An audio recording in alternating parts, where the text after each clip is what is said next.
13. Still calculating, Avon? Avon had heard Carell enter the freight bay where he was still working on the equipment he had gathered from the Gamorans. He stayed with his work and said nothing. Don't you ever give up? Carell's smile and calmness were still there, but since she had rescued him on Earth, her voice had changed subtly, giving a barely discernible extra edge to everything she said. Avon, who had listened to her so much over the past months, heard it and recognized it. What is it you are looking for, Avon? She paused. There was no reply.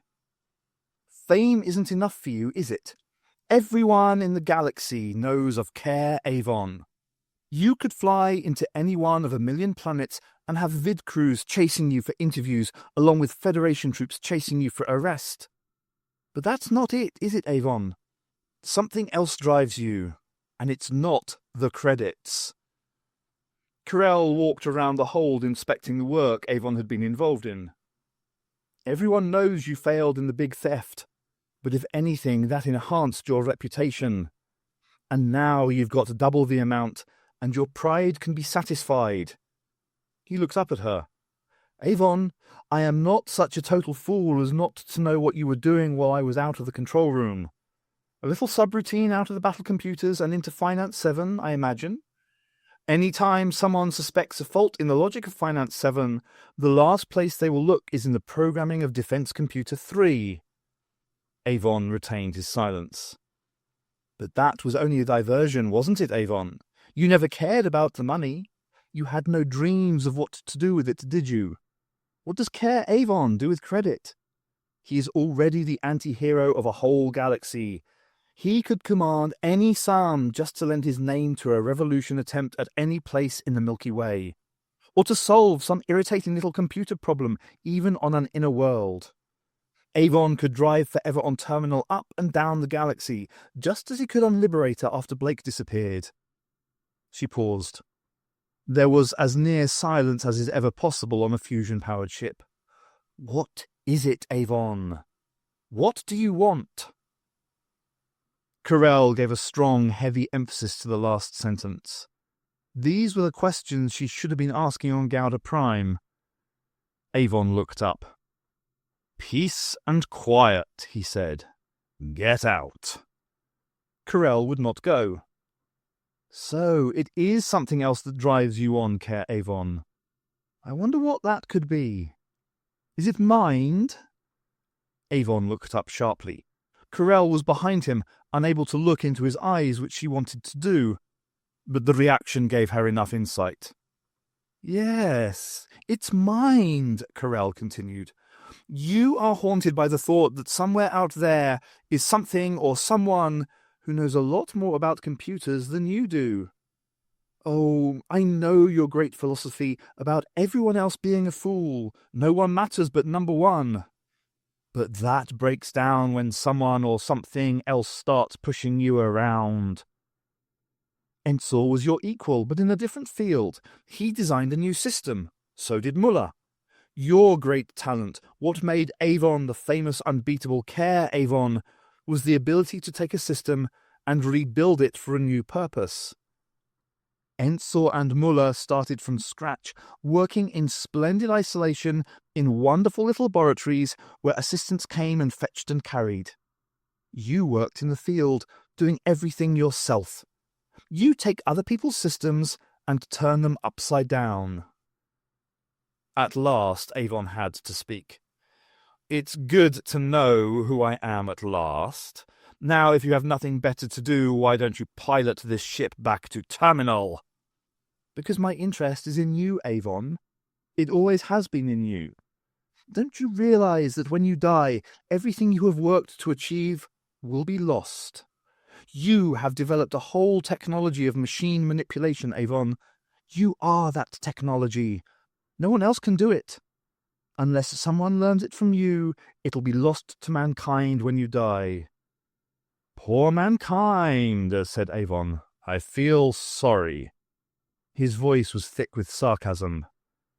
But now you're off on a new track following Mind. Was it Mind that told you to kill Blake? "If you are so interested in finding out about mind," said Avon, "navigate us back to terminal without being hit by one of those ships." And with a touch of a contact, the screen above them revealed 100 square spatials liberally peppered with ships of all kinds. Some were in a bad way, some had been abandoned totally, some were still fighting, and some were clearly making their way towards revenge. "Why didn't you tell me before?" said Carell, as she led the way at full speed back to the bridge. "You seemed to be engrossed," replied Avon, following her and taking up his position.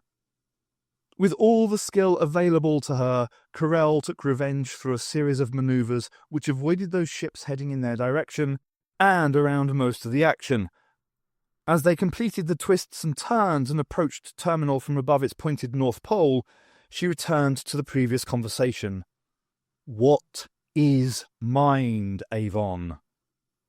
"It stands for Machine-Induced Neural Directives, a machine that talks directly to the brain. It is a clever notion." "But no more than that?" "It is much more than a machine. Machines, even sophisticated machines like Aurak, are still machines and are dependent upon either pure logic or the emotions induced by the maker. Mind is free from such restrictions." "You mean it genuinely creatively thinks? And it is free to transmit thoughts to organic beings, such as Kerr Avon, from time to time. So it really is important." "That's for you to decide. I make my own decisions." Carell stood in front of Avon and asked the one question that was left. "Do you know where mind is?" Avon stood to face her. He put his right hand behind her neck, pulled her to him, and kissed her hard on the lips. But before the situation could develop, the battle alarm started to ring across the flight deck. A surprise move by a small group of administration craft had brought them to within close proximity of Revenge, and Carell was forced to send the ship in a wide arc to avoid too close an investigation. "Friends of yours?" asked Avon sarcastically as the ships opened fire. Carell refrained from replying, taking the ship into an erratic ellipse around terminal. As they orbited the planet from above, the ellipse got larger to account for the shape of the planet. The replotting of the course was undertaken totally by Carell without computer aid. The administration ships, flying by computer, found themselves following more logical paths, which took them away from, rather than towards, Revenge. Eventually they lost interest in the unmarked freighter and pulled away to find more promising foes to fire at. Carell landed the ship within 20 yards of the entry port. As they landed, she called Villa, who thankfully was neither drunk nor asleep, and managed to operate the hatch controls successfully. Momentarily, Avon left the bridge and ran back to the hold. He came back with just one item, a small flat container about 1 foot long and less than 1/4 of an inch thick. As Carell joined him at the main airlock, they did a quick scan for animals, saw none, and ran to the open entry bay as fast as their spacesuits would allow. Avon had no time for discussion when they re-entered the control room on terminal. Within seconds, he was conducting a full sweep of the sky above their position. Immediately, he pointed with the forefinger of his right hand at the central screen. There, in the middle of the welter of drifting ships, was a space vehicle totally unlike anything he had ever seen before. It was flaming red in colour, with 2 black lines diagonally crossing it. But it wasn't so much the colour of the object that attracted attention as the design. It was a sphere, rotating slowly about its own axis. Only Villa had ever seen it before, as he told the others several times in the next 30 seconds. It was the machine he had seen on Gouda Prime after he had first entered Revenge. As the crew of Terminal watched, it twisted and turned carefully through the ships and debris, seemingly moving from one to another at random, but always keeping Terminal at the same distance. Suddenly, without warning, one of the ships the sphere was investigating broke out of position, trying to effect rapid escape. As it did, the sphere opened fire, damaging the fleeing vessel almost at once. With nowhere else to turn, The vessel began to tumble towards terminal. "Is the terminal computer back online?" demanded Avon. Yes, I think so," replied Villa. He felt it unjust that greater credit had not come his way for having seen the sphere before. Avon punched the contacts. "Terminal computer, which fleet does the ship come from that has just crashed on the planet?" demanded Avon. "Serverlands," replied the computer. "Then at least we needn't worry about rescuing the crew," said Villa. "No, wait," said Carell. "We may be able to gain some information from the captain about the strength of forces and about the sphere. With the way the sphere cut it down, it might be able to knock this whole planet out of the skies." To both Carell's and Villa's surprise, Avon did not try to argue.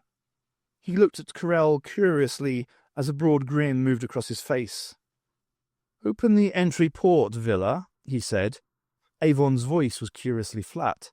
Villa did as he was told. Only 2 people emerged from the ship.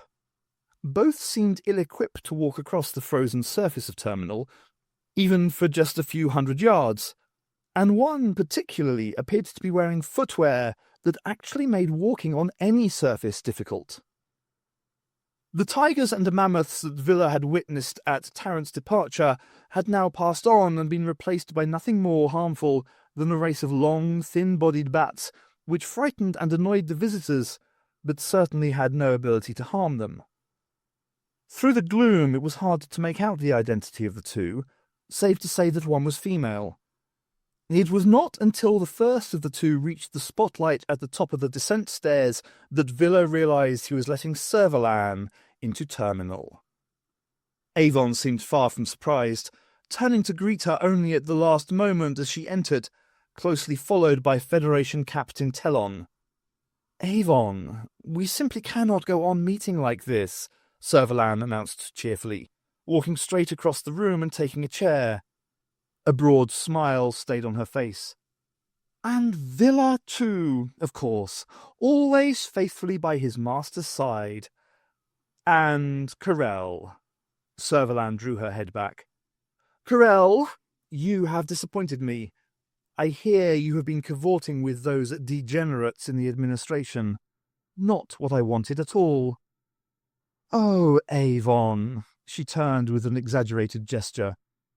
"Did you know this charming young lady worked for me?" "And for the administration, and from time to time for herself." "Really? My dear little Carell, you have been busy. Well, well." "And you, Serverlan," said Avon, rising from his seat but carefully keeping his back to the wall. "Your fleet seems to be largely in ruins. And how is Aurak?" "Yes, Aurak. Such a helpful little fellow. Until the creatures in those crazy spaceships started interfering with Tariel cells." "Where is Aurak?" "Now, Avon, you surely didn't expect me to bring that box of tricks with me, did you? My associate is looking after it. Knowing your ability to be at the very centre of galactic events, and finding nothing less than the infamous terminal at the heart of our little battle, I could only conclude you were here. Nice of you to let me in. I do hope the irony of the situation has not escaped your notice." "Is Aurak on the ship?" Serverlan ignored Avon's question. Instead, she changed the subject. "Avon, you remember my captain, Telon?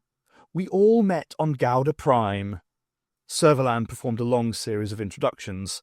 Nobody tried to stop her. "And now," she said as she concluded, "it is my turn to ask you some questions.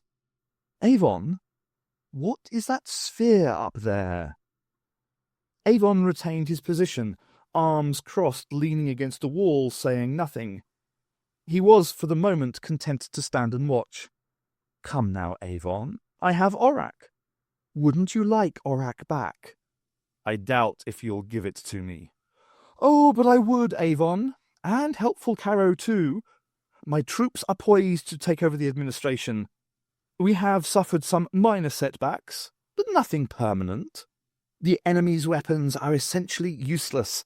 Victory is at hand, and with that victory, total power. I admit it would be nice to have Aurak around to solve the odd problem, but I think I could manage without it. You mean Aurak refuses to talk to you, said Villa brightly. I told you only talk to Avon. Aurak is in the ship of my fleet.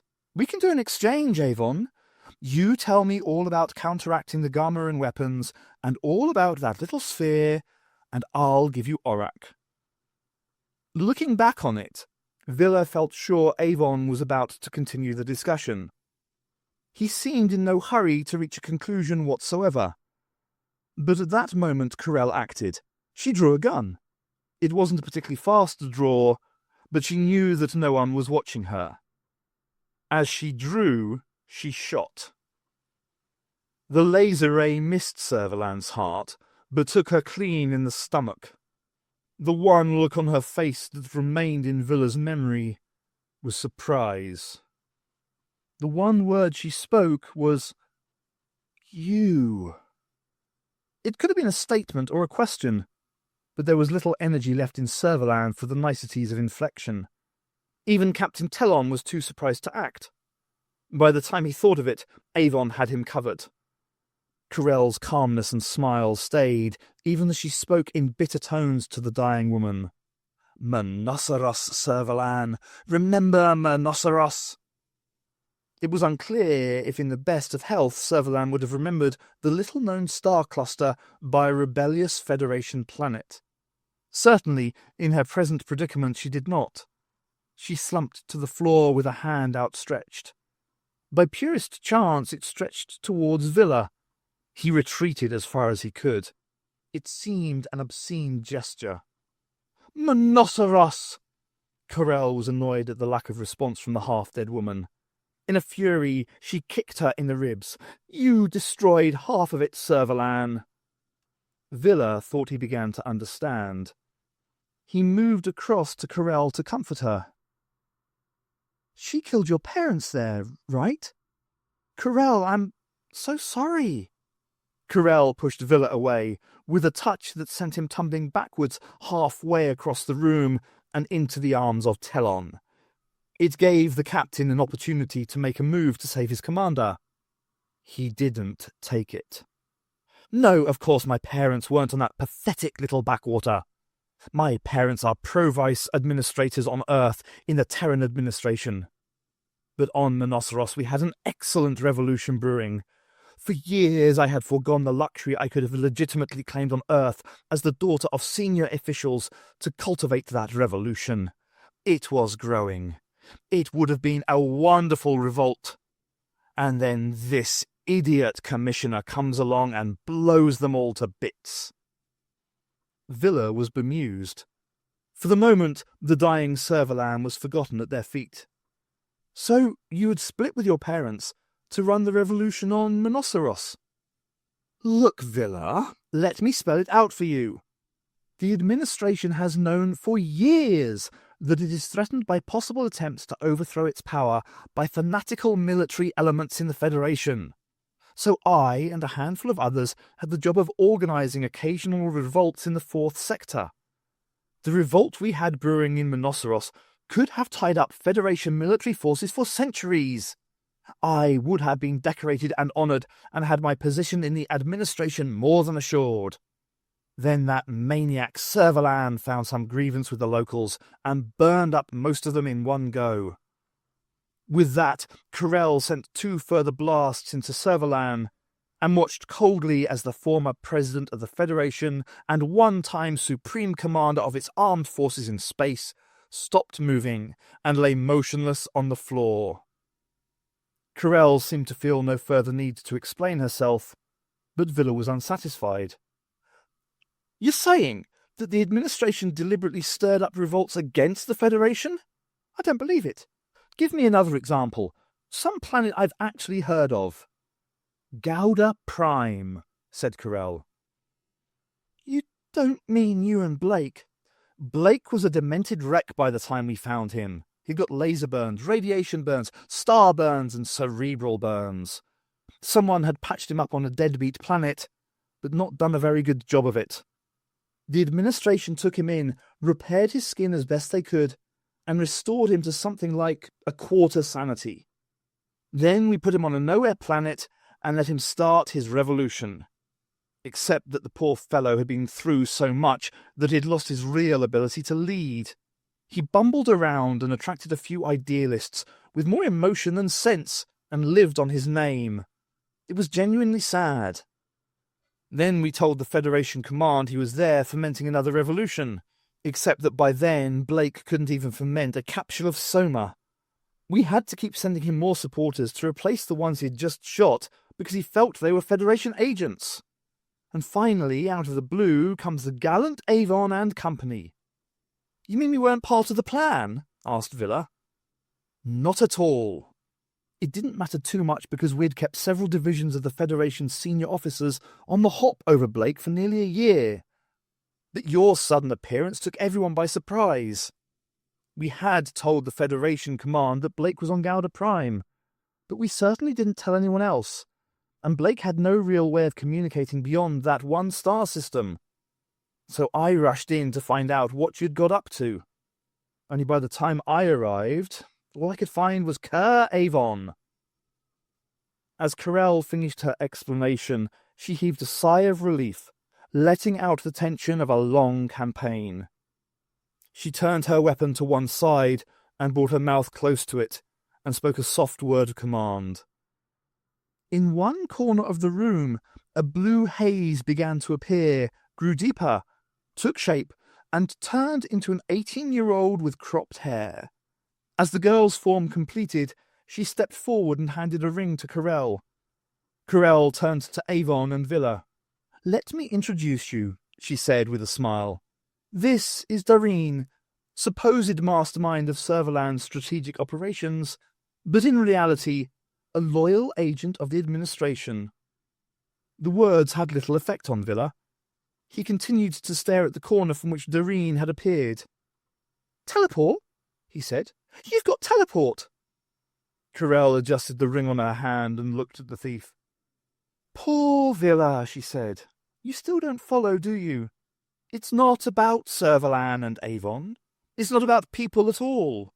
It's about systems, technologies, progress. Our empire has always been based on rational, logical thought, and that remains the only route of true progress, because rationality supersedes all individual deviance. That has been the strength of the administration since it was founded 150 years ago. And that logical thought reached its summit with Ensor, and through Ensor, Aurak. For 5 years it has been the central aim of the administration to bring Aurak back where it belongs, at the heart of the Federation, on Earth." "But Servalan took Aurak," protested Villa, looking down at the grisly corpse on the floor. "And why do you think Avon had so few worries about letting Aurak go? Because he knew that Servalan's political ambition was so great, she would use Aurak for nothing more than concocting strategies to fight her way back to the presidency. She didn't even notice when Doreen suggested that she might have a little time with Aurak to solve 1 or 2 problems, especially since we'd arranged for her to have Caro as well. Caro talked to her, relayed messages from Aurak, told her what she wanted to know. After a while, she didn't realise that she hadn't seen Aurak for days on end. As long as something was there to give Servalan her battle projections, she didn't care. It actually took Aurak about 3 weeks to design and test out a teleport system that we could build with materials available on Earth. Servalan didn't even know it had been done." Carell turned to Avon. "I should shoot you here and now. Your kind has no place in the future. You are a vagrant, nothing more. For a while we all respected your technical skills, but once you started tinkering with the idea of mind, you were lost. All these wild games you play, they're meaningless. Scat and the black hole, a useful theoretical construct, and probably one of Servalan's best strategies. But it's a dead end. Just like the sound projections of the Gamorreans. One weapon, and an effective one too, and you were the only man in the galaxy who could have found a way of negating it so quickly. The administration owes you for that, I recognise. But it is still an aside from the main thrust of development. Aurak is the first 20th generation computer, and we need more. And you should be using your skills to build them to help us continue to develop. Aurak has given us teleport, and within months, every administration ship will have the facility. The existing Federation command structure will be replaced, and a new Federation created without the likes of Servalan in control. You could have been part of it, Avon, but there is something rotten in you that is slowly eating you from within. I won't kill you, Avon. You've lost, yet again. Take your revenge against Blake now. You're dead already. Corell looked at Dareen, and together they touched elements on their rings. Within seconds they had vanished. Villa had no hope of explanation from Avon. He looked at the body of Servalan, bent over it, and struggled to pull it to the door. Without a word, Captain Telon moved across and gave Villa a hand. Together they pushed the inert form into the extractor bay. The body fell into the central disintegrator easily. Servalan was no more. By the time Villa and Telon got back to the main control room, events had started moving again. The sphere had moved lower, whilst the skies above Terminal had cleared as the administration forces regrouped to make a final assault on the fleets of Servalan and Yardian. However, one of the captains had clearly either developed the notion that Terminal was a hostile planet, or had the intention of diverting the attention of whatever it was that was in the sphere elsewhere. Whichever the reason, the result was clear enough. A series of plasma bolts were unleashed. A series which would in time destroy the whole planet. "Get the shields on!" shouted Avon. Villa fell into his chair and turned on the defences just in time to deflect the first bolt. 2 further bolts running, announced Terminal Computer. "Keep the shield up," called Avon. "But the energy drain," protested Villa. "These things were never built to withstand this sort of bombardment. They were supposed to take little more than meteors." "It doesn't matter. Keep them up," Avon replied as a second pair of bolts struck the planetary atmosphere. "Why didn't you kill the woman while they were here?" asked Telon above the vibration.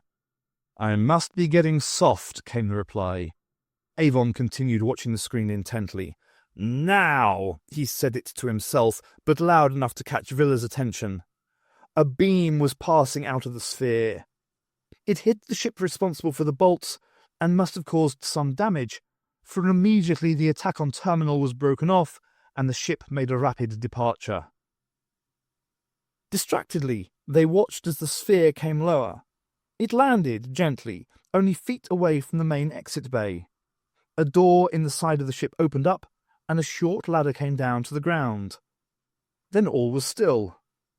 Avon stood up. "Bring Cat," he said to Villa, "and your toolbox." "What for?" Avon began to walk away to the main shaft. "I said, what for?" repeated Villa, breaking into a run. "It's hard to justify your existence at the best of times," Avon told him. "Without your tools for opening locks, it would be impossible." And with that he began to climb the long stairway. "You are not going into that ship? Avon, what for? Who are they? Telon, are you going too?" Telon evidently was, although he failed to reply. Finding no answer, Villa lowered his voice, but kept talking to himself as he climbed behind Avon. At one stage he paused for a moment and looked back down. They had left the lighting systems on full, illuminating the passageway now 200 feet below. The possibility of a fall made him sick. He clung to the rails and looked upwards. Avon was making rapid progress. Villa glanced back down one more time. In 200 years, the battery cells would run down and need replacing. Then, the lights would go out. Villa carried on climbing. On the surface, the bats seemed to be resting. In fact, there were no immediate signs of wild creatures of any variety, although that hardly reassured Villa. Tarrant hadn't seen the white tigers. The enormity of the sphere was overwhelming, but it wasn't just the size that impressed Villa. It was more that it seemed impossible that anyone, anything, could have landed so huge an object so close to the target, presuming that the entry port was the target. Avon walked calmly in his spacesuit across the few feet of frozen ground, with Telon and Villa close behind. The sphere had put out a series of shafts which dug straight down into the hardened ground, presumably to hold it upright. At least 20 could be seen in the gloom. The single door appeared designed for a conventional humanoid, about 7 feet high and 3 feet wide. From this angle, there were no signs of propulsion units, docking hatches, external screens, nor anything else normally associated with a deep spaceship. Black stripes crossed the whole machine. Avon walked under the shadow of the sphere and put a gloved hand against it. It was perfectly smooth. He pulled a fist back and hit it hard. It gave out no sound. He seemed to be in no hurry to walk inside. Villa, on the other hand, was now starting to get very cold, even with the thermal protection of a terminal spacesuit. His attitude changed, and he urged Avon to abandon his stroll around the ship, which he estimated was going to take about half an hour, and start up the short metal stairway. A loud howl in the background encouraged him to urge Avon even more strongly. At last, Avon accepted the suggestion and led the way up the short ladder and pressed on the control panel at the top. The door silently slid back and allowed them to enter an airlock, which rapidly closed behind them. The inner door opened, and Avon moved forward, drawing his laser gun. Villa did the same, keeping one pace behind, shuffling along uncertainly. Silently, Telon brought up the rear. They were in a short corridor, red and black like the outside of the ship itself.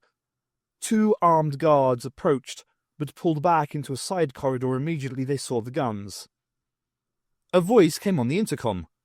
"This ship is now in motion. Please lay down your weapons. If you refuse, we will wait until you drop from hunger or thirst. If you try to fight it out, we have several hundred armed troops on this ship, and you are certain to lose eventually. Lay down your arms." "Avon," said Villa, "couldn't we do as we're told for once? I don't fancy starving to death." Avon laughed and laid down his gun. Villa and Telon followed suit. Cat and the toolkit remained on Villa's shoulder. The guards reappeared and moved forward tentatively. They wore the same red and black stripes on their loose-fitting uniforms as seen on the outer hull. With their weapons, they indicated the way forward. It was clear the 3 men were being led round part of the rim of the ship. Eventually they paused beside the door, which moved back to allow them to enter. Roughly, the guards pushed them inside, and by the time they could turn round, the door was locked. Villa inspected the door, glad of a chance to show his professional prowess. Before he could pass an opinion, Cat spoke. "Mind is near," the machine said. "I always said you should lay off the hard stuff," said Villa. "Mind is a myth. Didn't you hear Carell?" Avon stood dead still, right hand slightly raised in characteristic fashion. "Mind is on the sphere," reiterated Cat. At that moment the door slid back and 2 men entered. One carried a weapon, the other a communicator on his wrist. The latter spoke. "The transactions on this ship will be recorded, as is everything on this ship."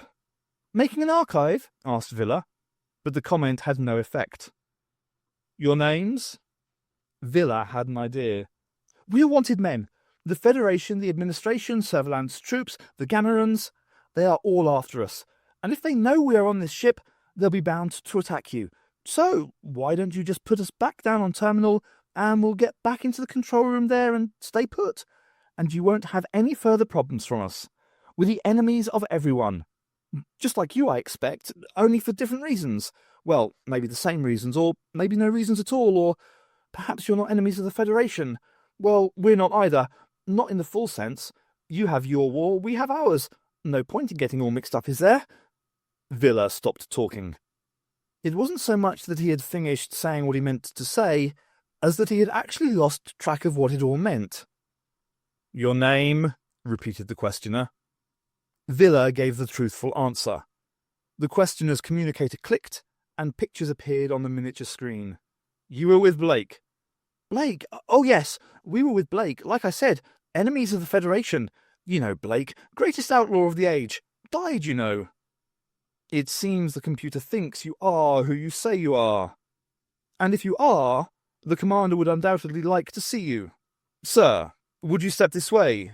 Sir. Villa was bemused. The weapon which had previously been pointed at him was now raised in ceremonial salute. He was being called Sir. He looked nervously at Avon, who could do nothing but smile back. Villa seemed for a moment to be out of words, but he tried to put on a dignified air as, along with Avon and Telon, he was shown, rather than led, through further corridors all decorated in the ubiquitous red and black and into a circular room. It appeared to be an important meeting point on the ship. There were relaxing couches in front of a low-level table with firmer chairs around the edges. Half the room was split in two by a mezzanine floor with a spiral staircase linking both levels at the back. Towards one wall, near what could be described as the front of the room, was a small stage with a lectern. Slightly to the right was a large screen currently showing pictures of the rapidly receding terminal. Interesting though these features were, they were as nothing compared with one aspect of the room that struck all three men immediately they entered. What they saw, what dominated their total perception, was an enormous engraving etched completely into the wall and running some 15 feet tall from floor to ceiling. It was undoubtedly designed to be easily visible from both floors and from all points in the room. It also appeared to have holistic properties, for as Avon moved to left and right, the engraving took on new dimensions. Whichever way it was viewed, there could be absolutely no mistake of what it was. A little idealized, perhaps, a little unreal, and somewhat larger than life, but still unmistakable. The face of Rog Blake. I wonder if these people know who killed him, asked Villa with mock innocence. The door opened. Two guards appeared dressed in full battle fatigues, plus medals and other decorations. The senior of the two spoke formally. Gentlemen, the captain would be pleased if you would honour us with your presence on the bridge. The guard led the way. Villa began to play the part, uttering a variety of phrases from, why, yes, and of course, through to this way and, oh, that way, as he rapidly lost his sense of direction. They moved, in fact, towards the centre of the ship. A door opened and they entered yet another circular room. Villa made a joke about going round in circles. Avon remained silent. Half a dozen people sat at control desks.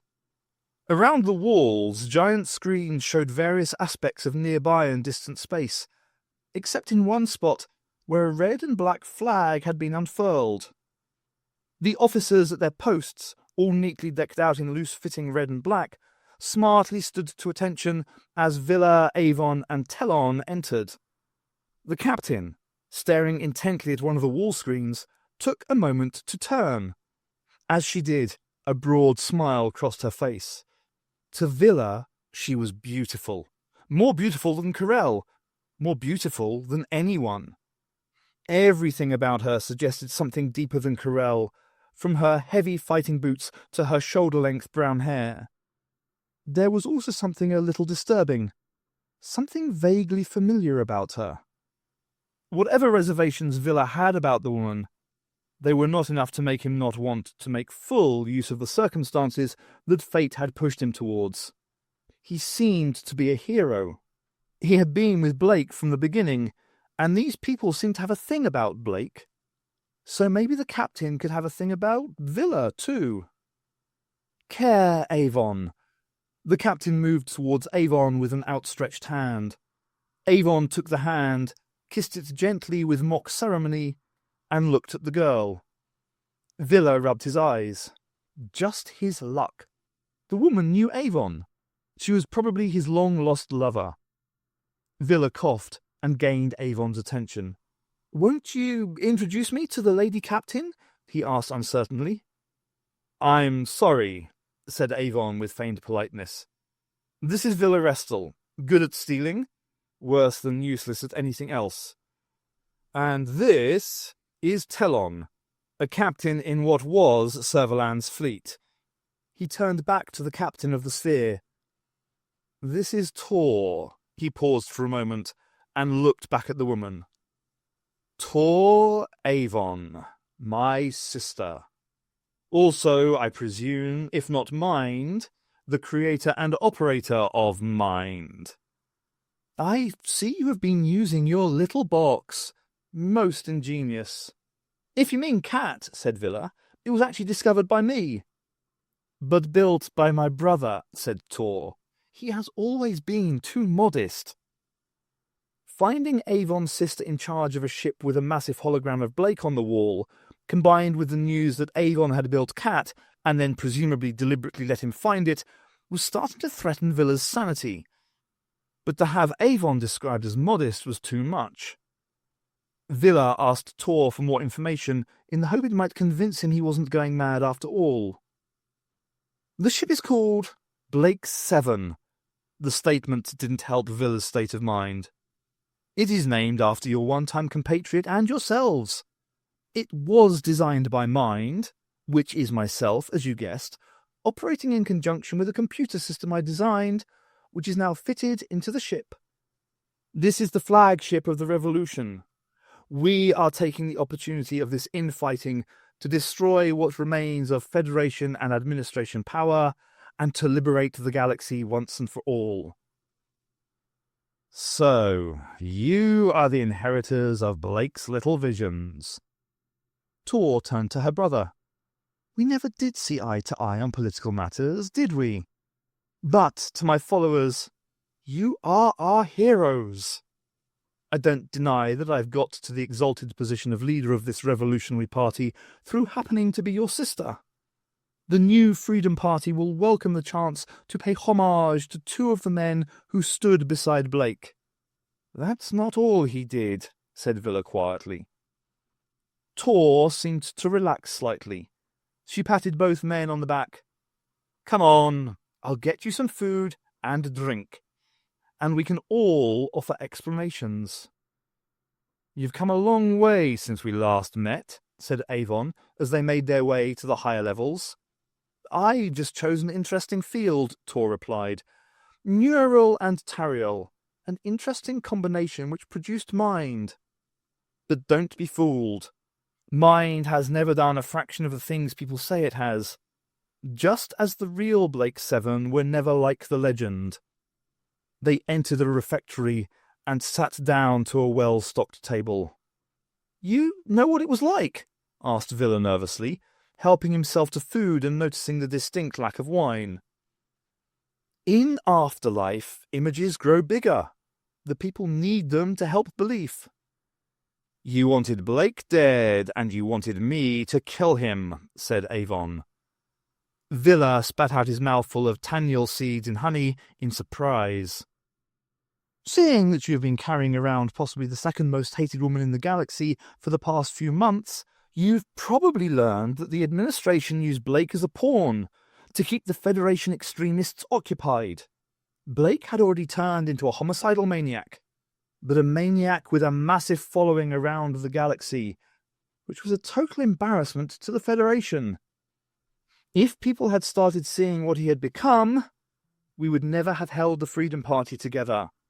When we heard that the administration had got Blake on an outer world and were using him as a pawn, we knew we had to stop the Federation pulling Blake in and showing him to the galaxy in the state he was in.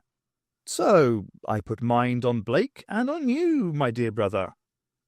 If Blake was being manipulated by both you and the administration, it's no wonder he became unstable, said Villa. Such is the price of fame.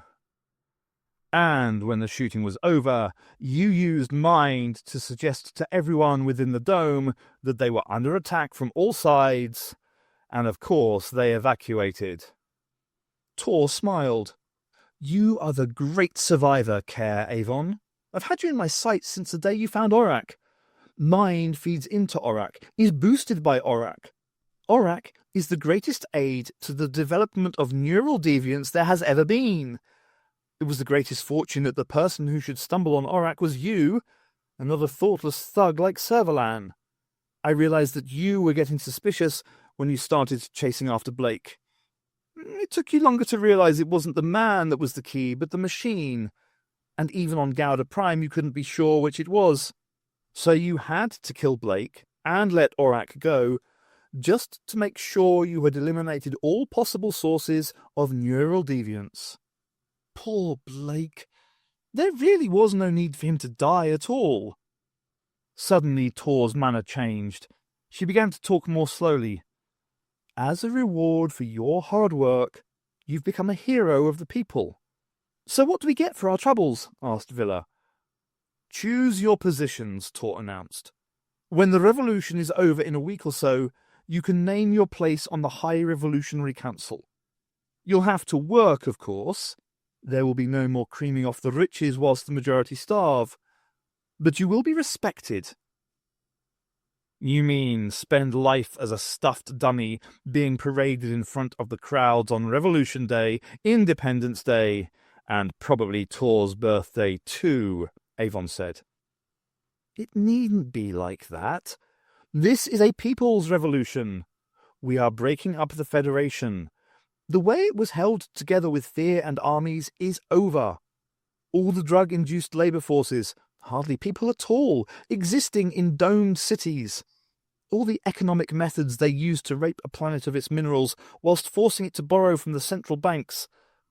Villa stopped drinking. You're going to change the money supply. It's a minor detail.